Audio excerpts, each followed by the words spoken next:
Yes, Assalamualaikum warahmatullahi taala wabarakatuh, and good day everyone. So now today is our asynchronous lecture week number 4, right? Week number 4. Right. So today we are going to start with a new chapter, chapter 2, ordinary differential equations. Right. So this is your first part of the video for week number 4 asynchronous lecture. Okay, so for this chapter 2, if you have checked your notes at the Google Classroom, there are 3 parts. Okay, I'm going to divide this chapter 2 into 3 parts, where for today we are going to discuss part 1. Okay, part 1 covers introduction to ODE, ordinary differential equation, solution of ODE, first order ODE using two methods, separable ODE and linear ODE using integrating factors. Okay, and part 2, actually we're going to discuss about exact equation, and then we're going to have part 3, second order homogeneous differential equation and also non-homogeneous differential equation. Alright. So basically, kalau you all, saya rasa memang semua orang lah. I think all of you here in this course have enrolled for Engineering Maths 1. Okay, not long ago, just last semester, except for few of you lah. Ada yang dah semester 6 dan semester 4 this semester. So this is your, is quite, lama jugalah you tinggal Engineering Maths 1 tu.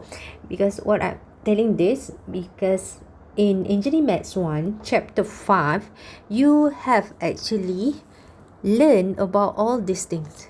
Okay, first solution of first order differential equation. For first order differential equation, where we use separable method and also integrating factors method.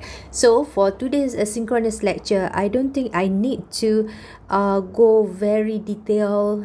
I might just skip some of the things because it is still fresh in your mind. Alright, so it's just like a revision lah, I might say, for this topic to all of you. Okay, so this one, I'm sure also all of you understand what does it mean by ordinary differential equation. Nama lagi is a differential equation, kan? Differential equation. So maksudnya differential equation ni, inside an equation there is a derivative. Okay, there is a derivative, y prime plus 2 xy equals to 0, for example, or y double prime. Okay, if y prime meaning that is indicate that this differential equation is first order. Kenapa? Sebab the derivative is only once. If we have double here, means that this is second order. We have y double prime plus 3y minus 5x, for example, equals to 0, and so on and so forth.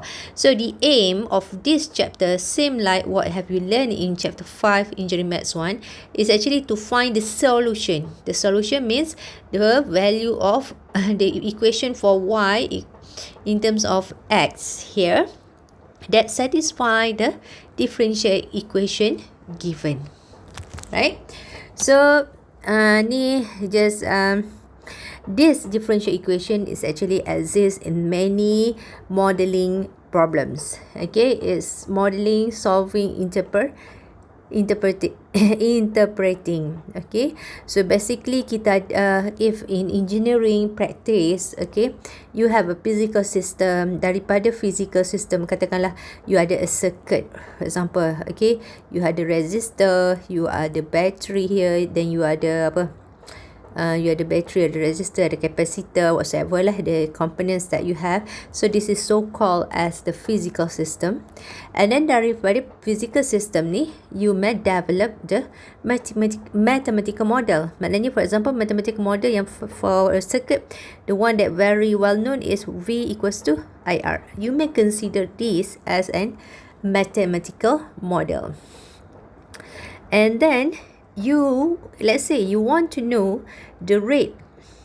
Okay, how fast is the rate for the current discharge, for the current flow or the voltage and so on lah. Okay, so when we talk about the rate, then you are going to have the derivative, right? For example, dv dt equals to blah blah blah. Okay, so from there, here this is what we call as the differential equation. Okay, differential equation, an equation containing the derivative. Okay, we have mathematical model, then we have mathematical solution. Okay, in order to find out the rate at which your voltage is charging ke apalah. Okay, then you may need a differential equation.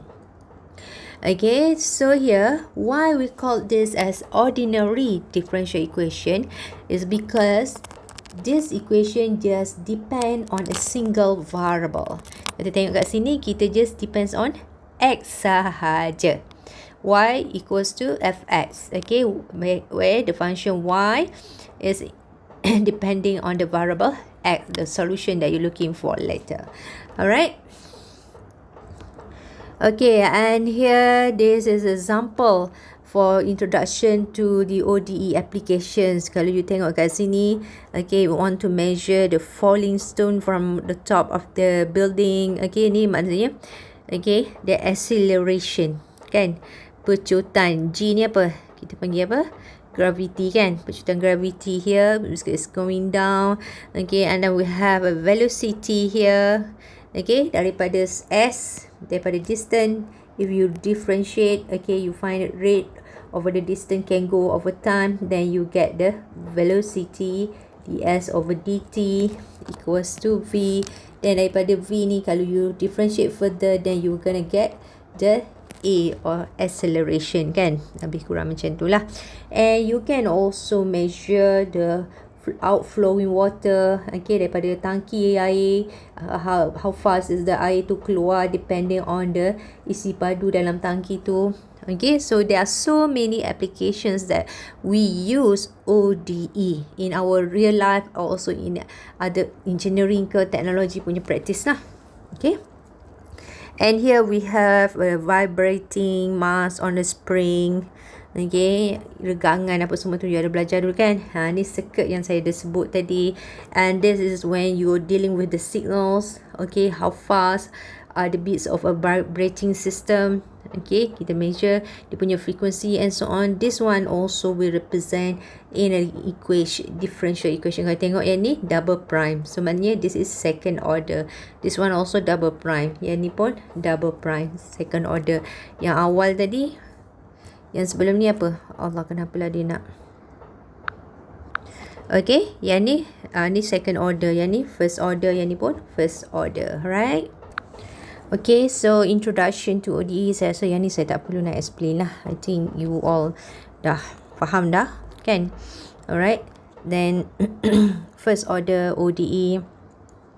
Okay, we have double dy dx equals to fx y. Okay, first order. So yang ni is actually more to the discussion on how we bentuk-bentuk bersama bentuk-bentuk yang kita boleh express the differential equation is either in equation 1 or equation 2. Okay, both are the same. Alright, okay, so now, okay, for every ODE, we are looking for its solution. Okay, so its solution, okay, if our differential equation is in a function of fxy, so the solution is y equals to fx, where this solution is considered as a differentiable function.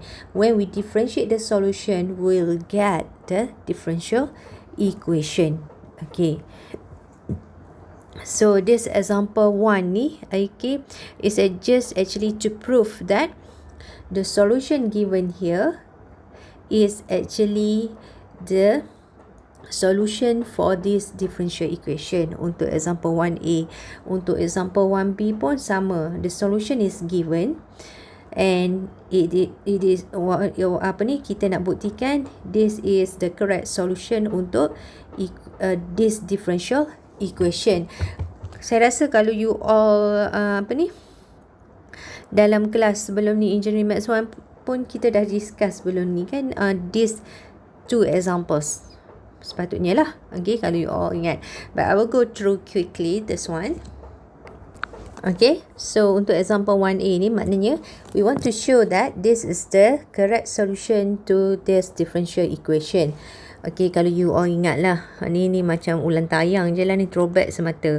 Y equals to C over X plus 2. So what we'll do is we differentiate this and try to show that it satisfies this differential equation.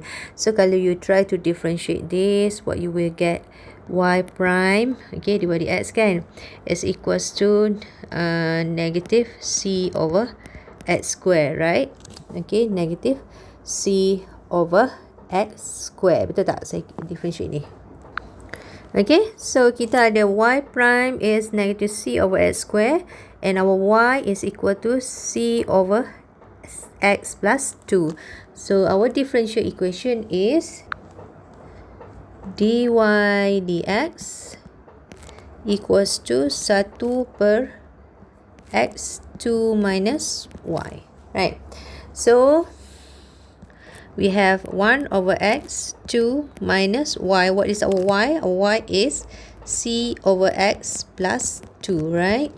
And our dy dx yang you differentiate tadi, you dapat ni kan, negative C over x square. So have a look what you will get here.